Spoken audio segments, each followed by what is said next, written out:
Hi children. In the last session we discussed the poem The House on Elm Street.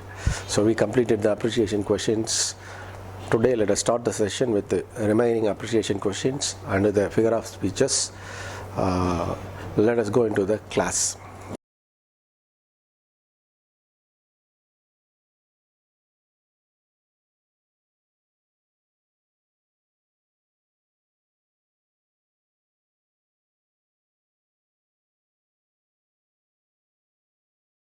Okay, let's continue the next session.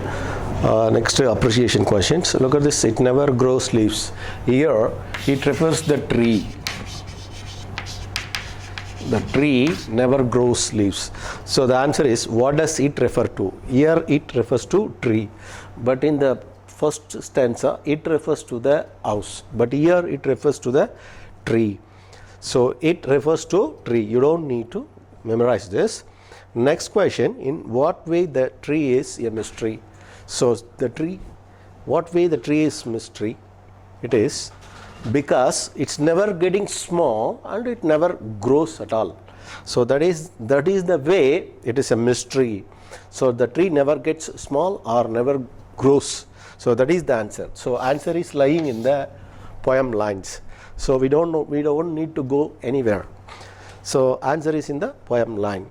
So what is the next question? What does fall refer to? So here fall is referred, okay, summer or fall. So fall is a season. It's in American English. So what does fall refer? Fall refers to the season. The fall means autumn. Okay. Autumn season is referred here. So we have to go with the autumn. Next question, does the house remain the same every day? So the poet asks here yes or no question. Does this house remain the same every day? So it's a very easy. What could be the answer? It is no, because the house here is mentioned, it begins to fade. Fade is changing. There is a change. So the house does not remain the same every day. So how does the poet consider the house to be a mystery? Because the house just begins to fade. So every day it's beginning to fading. It begins to fade. Or every day it changes. It alters. It modifies. It means slowly it is going dull. So that it is a mystery. And also nobody can't understand what's happening inside also. So the way it is so mystery, that is the answer for the next question. Okay. Next question, does the poet know what happened in the house? This is also yes or no question. So actually the poet doesn't know what happened really inside the house. So the answer is no. No, the poet does not know what happened inside the house. And next question, what is the mystery about the house? So we know very clearly what is the mystery. It means what is happening in the house we could not understand. That is mystery. So what is happening inside that we cannot understand, that is a mystery. That is the poet mentioned here. So the answer is we cannot understand what is going on inside the house. That is the answer for this question. Okay. Let us see the figure of speeches here now. First one, simile. What is a simile? Comparing two things. Comparison is done between two things. It is called a simile. For example, he is like a lion in the fight. So here compared, the person is compared with the lion. So two comparison is done using like. So whenever the word like, as, so is used in a line, that is called simile. So we have to remember. For example, his cheek is as red as rose. So here cheek is compared with rose using as. So whenever two comparison is done using like, as, so, that is called simile. So A is Sachin in the ground. So he is compared with Sachin Tendulkar, both Sachin and the person is compared in the ground. A is like Sachin. So here I use like. So when I use like, comparison is done here using the word like. So the like as well as so which is used and comparison is done between two things, that is called a simile. So next let's move on to the metaphor. What is metaphor? The comparison is done between two things but without using like as so.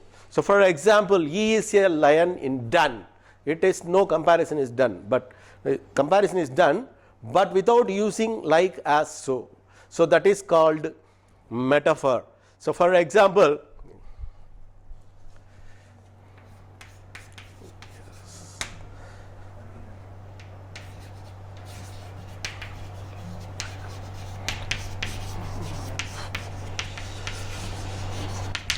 is a lion in the fight. So here comparison is done between the lion and the person. So but without using like as so, that is, this is called metaphor. So when the two things are compared without using like as so, that is called metaphor. So next let us move on the personification. What is personification? The personification inanimate objects. So it means lifeless things as said as the lifeful things, which is called personification. For example, Chennai never sleeps. So Chennai cannot sleep, it's a lifeless thing. But I say Chennai never sleeps. So this is poet uses as a person. Chennai is used as a person. So this is called personification. For example, it sat alone. In the poem also we discussed. It sat alone. It sat alone. It here the poet referred house. So the house sat alone. The house cannot sit over there. So house is in lifeless thing. So the lifeless thing when it said as a lifeful thing, which is called personification. Which is called a personification. For example, he is the window blew out all the things outside the room. This is called personification. So window cannot blow. So here the poet uses window as a person. So this is called the chair danced well. The chair cannot dance. So here the poet uses as a lifeful thing. So which is called personification. So camera captured well. So camera captured well. It is the poet uses the camera as a lifeful person. So this is also a personification. So personification means inanimate objects, inanimate thing. It means lifeless thing said as a lifeful thing. That is called personification. So next let us move on the alliteration. What is alliteration? It is repeated consonant sound which is used at the beginning of a word in the same line. That is called alliteration. For example,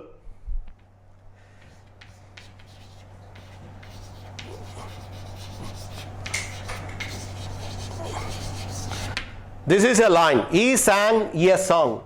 So H is consonant sound but which is not repeated anywhere. And look at the yes, repeated here. So what are the alliterated words? Sang and song, which is called alliteration. This is called alliteration. Sang and song repeated. The repeated consonant sounds are called alliteration. Repeated vowel sounds are called assonance. Okay, repeated vowel sounds are called assonance. Repeated consonant sounds are called alliteration. So next let us move on the rhyming words. What is the rhyming words? Which ends with a rhyming. With the same sound is called. For example, bun, gun, it run. All these ends with the same sound. This is called rhyming words. Look at these words. School, pool, which ends with the same sound. That is called rhyming words. And look at day, may. These ends with the same sound. So wherever a line which ends with the same sound, those words are called rhyming words. Rhyming, which creates some effect to the poem. That is called rhyming words. So next let's move on the rhyme scheme. What is the rhyme scheme? So we have to take out all the rhyming words and these rhyming words should be given a name. Name, it means we cannot use in our own. We have to give the name like A, B, C, D. So here these two have the same sound. For this we have to give the name A. Next sound day, day, day. So we have to give the B for this. So what is the rhyming scheme of this line? A, B, B. That is the rhyming scheme. Look at these words. I have taken out the first stanza of the last words. If you look at, take the alone, which connects with the same word. Alone, bone. So which are the same. So here unknown doesn't match with anything, but place matches. Place, space, both have the same sound. So this is rhyming words. Alone, bone, place, space, which has the same sound. For rhyming scheme, we have to give the name A. This is a different sound. So we have to give B. This is a different sound. So we have to give C, C, C. And if this is again the same sound, so we have to give A. So what is the rhyming scheme of this line? A, B, C, C, A. This is the rhyming scheme of this line. Okay. So whenever you write the rhyming scheme, you have to take out the rhyming words and you have to give the name like A, B, C for a set of rhyming words. Set of rhyming words should be given the name like A, B, C, D, E, like this. Next, let us see the synecdoche. What is synecdoche? It is which refers the whole, one word which refers the whole, that is called synecdoche. For example, England won the match. Here England refers to the English cricket team. So here it's a cricket team. It refers many players. So the England generally mentioned. So that is called synecdoche. So in our poem also the poet used synecdoche. What is that? Bare to the bone. Bare to the bone. Here bone, which refers to the house and everything. That is called synecdoche. So when you all the whole thing compared and said as a one word, that is called synecdoche.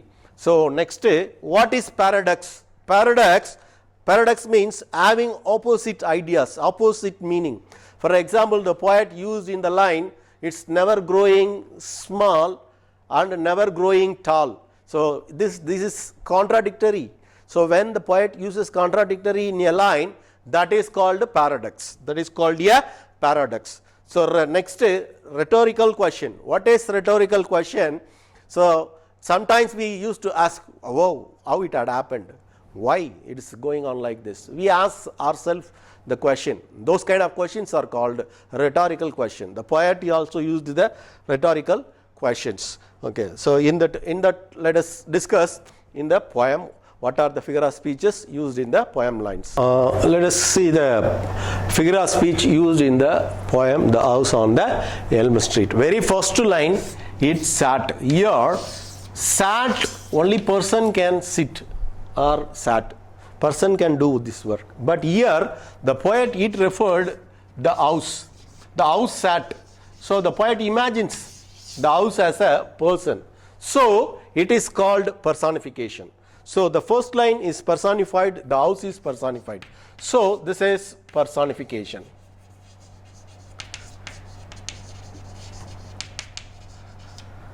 In this line, bare to the bone. If it is given bare here, which refers the basic necessity of the house. So basic necessities of the house, here it refers the house.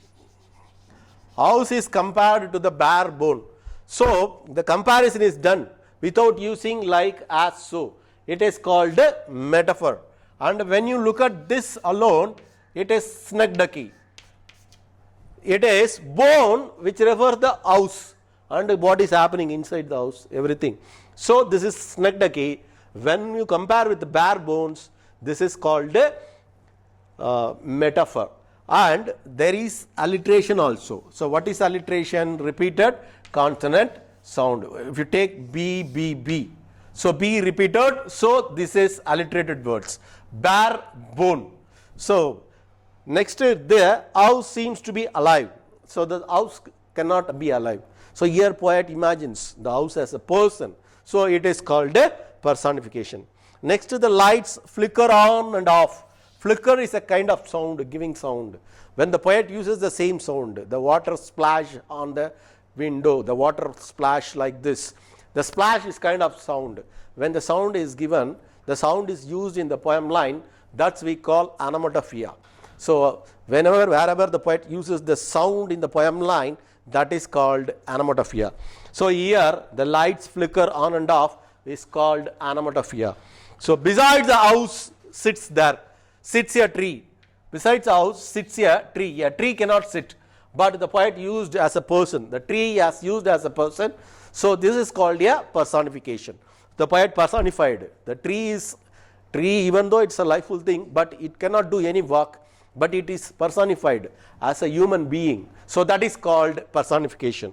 So next, some of the many of the rhyming words are used in the poem, like alone, bone, place, space, tree, be, day, may, fall, tall, mind, kind, made, fed. These are the rhyming words used in the poem. So next, the house just begins to fade. So house cannot fade, it cannot go dull.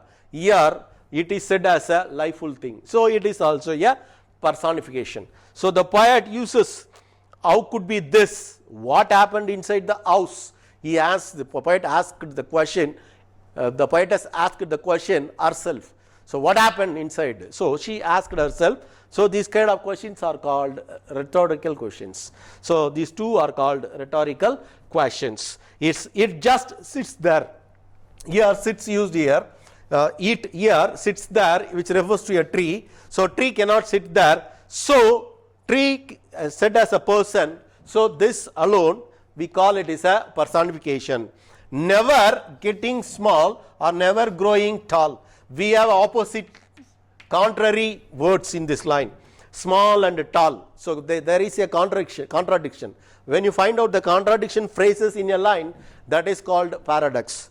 That is called a paradox. So wherever you find out this kind of phrases like contradiction, which is called a paradox. So these are the figure of speeches used in the poem, the house on the elm of the Elm Street. Sorry, the house on Elm Street.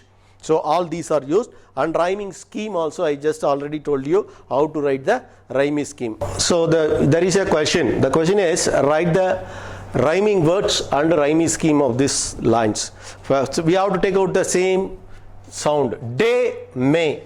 So take out the day, may, which are the same sound. So which is called rhyming words. Brighter does not match with any word. So it has no match. So we don't find any match. So it's not a rhyming words. And then take out the mind and kind. That matches mind and kind. In between there is a word that is brighter. Now use the rhyming scheme of this line. It means which are the same sound should be given a name a, because both have the same sound. So the name we have to give a. Brighter, which is different from this, so we have to give b. And mind and kind, which is different from a, this one and this one, so we have to give c. So what is the rhyming scheme of these lines? So we have to write a, b, c, c. So that is the rhyming scheme of this line. So we have to give the names A, B, C, D, E, F like that. So that is called a rhyming scheme.